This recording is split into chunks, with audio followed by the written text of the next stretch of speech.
sur les maréchals. Amos et Miki, donc les messages à véhiculer partout dans le monde. Et puis la CPL, site il y a bien beau. On a les journalistes, Raja, il y a des journalistes, il y a des longues qui la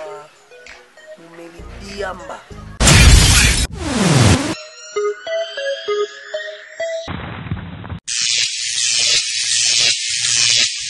Bienvenue sur Congo en réalité vision, c'est bien votre âme de servante de l'âme c'est le jaune de votre émission Wazardet. Comme je vous avais dit, Wazardet c'est une émission socio-culturelle. Nous avons tout tout le monde a bengami aux peintres, aux à la mamote kama pala kwa kandi na oya oyoka oloba oyo za mposa batu bayoka. Avant tout, il y a représenté une invité on a un parti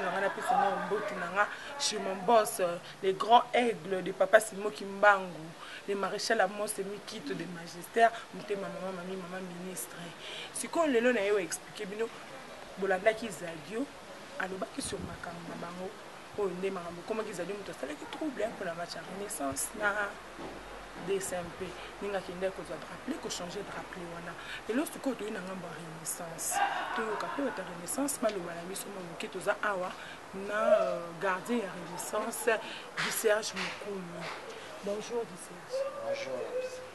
Tu vas très bien. Oui, ok. Donc ce que le nom on awa, tu y es tout na Serge. Marambunyo surtout des bandaki. Du Serge au côté na terrain, jour il y a match aux arènes et Sengoté. Au télémissa publicité. Nous avons côté so côté au tché maboko, hein public batomboli. Les alors au côté na morobo et na kanda morobo c'était pourquoi. Bon, assez finalement concentré ma casse par rapport à match pour avoir des cartons. Par un des banners au match dans des cartons dans un Bukavu. Secrétaire absolu qui n'a qui vérifie qu'il y a des cartons de quoi prendre un vers 13h. Donc on moral péné na kanda ma casse pour moi débat mon salaire en plus publiquement l'échauffement mon on a tout mais échauffement biso nyonso pour bataille ba joueur de simple ba ko sa contrôle avec ça na biso ba menacer ba on il paraît ba menacer ba ba bi travailler ba bi tout ça contrôle biso sur avec ça central on biso d'être au bima on est au team ça on est point d'être au bima tout contrôle on a team ça on est ah batu balobi Guy Serge à côté bon pour bien déjà match zai kokoso ba be Guy Serge à côté bongo et bien déjà que le moment ma be ko sala mana éviter ba bi bongo bi équipe de Mino Renaissance les équipes il y a pasteur Mokula évêque Mokula mais c'est quoi ni bobeta bobi beaucoup moko tapé équipe ya Mutanzambe ni bobeta beaucoup moko tapé na ngambu ya ba molili po DSMP batutu ba comme banga Renaissance on dirait beaucoup type molili ya militaire en ballon so molili na bali na petit so mona so ya to c'est cérémonie na terrain to ya ka to sambela vraiment to peut terrain to beti o ma va cérémonie sala boy il va te rappeler sala boy tout ça là Guy Serge na le ba awa DSMP ezui 3 points moral na bino ezali ndenge on a encore perdu coupe saison ma casse vite à 9 sur 9 sanga balinda zana 4 donc coupe saison mazima na 12 vite à DSMP na 14 bon c'est non ma casse donc et l'autre perdre on les annonce pour retour pèse tu es sur un match mon en face na yo yango na koloba ana vie na trésor mbemba chicharito na Paris na Guy Serge lobby match ezano makasi baolandela kame Guy Serge na zone soit pas na est-ce que vraiment la match ya Don Bosco vous a déterminé c'est parce que ceux qui bo beti bien et que vous perdre sur 3 points na ezamabe bon match à Don Bosco match en foot c'est fort propre pour on est que remonter son moral biso va supporter na biso donc match en to béton ta finale. Donc l'objectif c'est ça pour pénal photo soit 3 points obligé photo soit 3 points match donc blague exact donc la pénal ma casse soit 3 points pour monter sur la supportation morale toujours à sur la course mais est-ce que les zadio fakez suspendé de bolobaki ni batunyo surtout ba vidéo et bima ba photo et bima qui est zadio mutangi qui de rappeler a changé de rappeler bino nyonso to bozalaka na terrain bomonaka botombo kaka. Mais comment est-ce que Zadio ole bango nde balongola trop mpona bapesa mpo bino Zadio basuspendre ye te, Zadio atikali normal et renaissance eperdre ekomi likambo bamonde et tout et tout. Kazadi wana tonetalinga te wana ete batali na foot baonde bami place au 4 so bosuspendre te ngana amoninga nanga jouer jamais mbisi aboya moninga ne mbisi na kati ya ebale eko natuna na mwa moke yo bino bomonaki kazaki to azaki te bino batarelesa po bino bozali na terrain. En vrai dire tozomona bafoto biso tozali na terrain tozali na kati ya baversaire po elekaki wana oyebi ti rapi nazali surtout nakede na poto naosambelaka nde ezalaka match na mwa arbitre abengi wadol aye nape wadol ningo te natrapeli eza te nao nanuka weki oyo ti mpe tokuna na bainternet bakoboka bafoto nde ezalaka donc moto azwaki oyo azwaki etikali nango mona nayebi te po biso ozali na kati ya versaire donc basupporter na biso ya des équipe nde bamonaki oyo azwaki to asaki nakomi ya sikoyo nalobela mwa susu mwa mituna na tokoma oshite na émission na biso toshite déjà mais gisi toyoka mpe na baréglement na bino oyo boyoka te ke moyen bapesa donc bapoint mpo bapesa il faut ka toujours na terrain ke match ebetami mais oyo ebetami te bapoint ya libanda baviole règle to eza kaka règle eza nango kongo na kongo eloko akango ezala te nyonso omona mwa normal donc toyebi deya bapolitike oyo elekaka na makambo wana donc tomoni yango kati trouve na songo normal mais toaka na coupe mpe tozongaka d'Afrique na 2018 obligé yango nalobi déjà le pastoral wa cœur de Paris oyoki angi Serge alobi bakozonga kaka obligé baza sur na makasi na bango me makasi yango toyeba to ekoma ya nzambe to ya nini edi vraiment makambo boye pokutana na bajogwa mboko ya boye fo yaka na Warzazat en tout cas Warzazat eza émission moko impeccable yango nazongi so epai di Serge yango bino balelelo ekomi bokoti politique na kati ya bale nga na comprendre bino te na joué nga mambo wana etalinga te o politique o mambo ya secrétaire nga etalinga te nga eza batie nga na 11 premier na beti na 18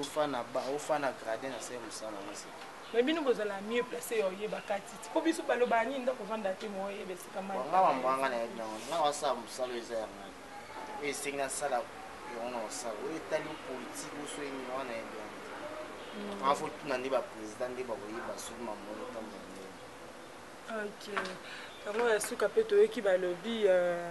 évêque alobi bokobeta esu te ye alobi atiki bajoueur na ye renaissance evanda ebeta te babeta eloko te bovanda bongo basala oyo motema na bango elingi nayebi te nde bato bazoloba c'est vrai ou c'est faux jusqu'à présent nalobi na tv te atika oloba na eloko te ti sikoa garde ka silence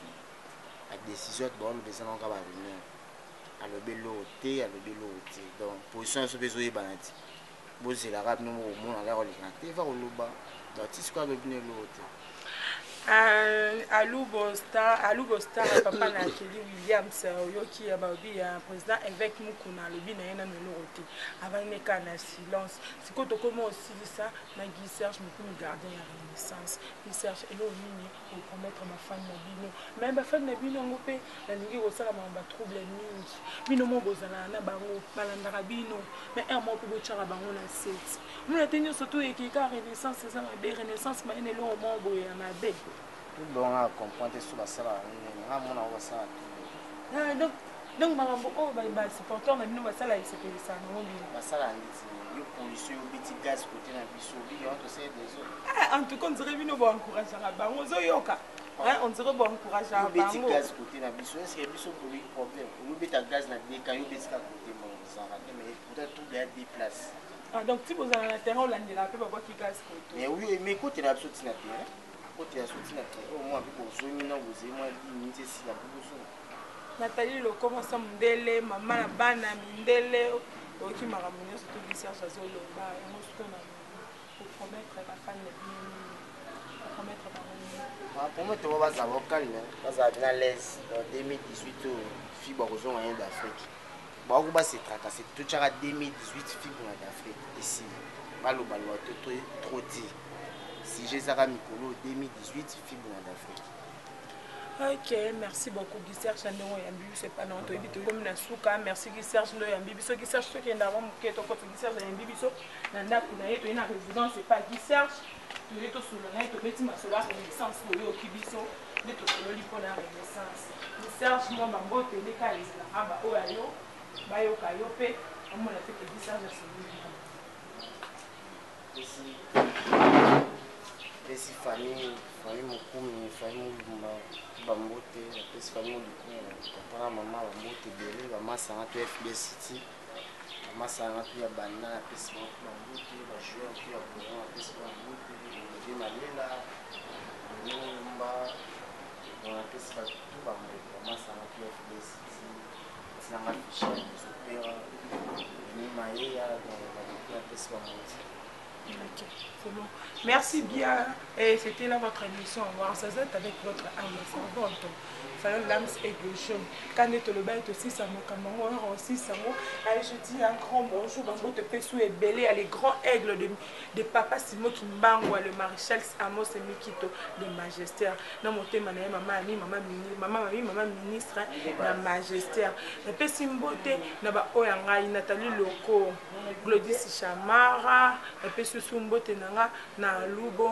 Alubo Star, papa na Kelly Williams. La personne sur un botte na mutu azana sima caméra na bilili reti matezolo. Un bilili onde bomo na aigle jeune penanenga zo pesa ba couleur oignon surtout eza pona ye grâce na réalisateur nanga. La personne sur un botte nanga pas les pastoral awat na na personne botte nanga pas Arsène Moussaï na paroyo qui a bien na trésor même ba chichari toto sa kande to yo kanaki. L'esprit supérieur Babi Oasis na Dubaï Babizou Belé, c'était aigle jaune bayo. Sur les maréchals, Amos c'est lui qui te donne les messages dans le la véhiculé partout dans le monde. Pour la CPL, site il y a bien on a les journalistes, moi Jacques, il y a des journalistes, il y a des longues qui ont la Mumeli Diamba.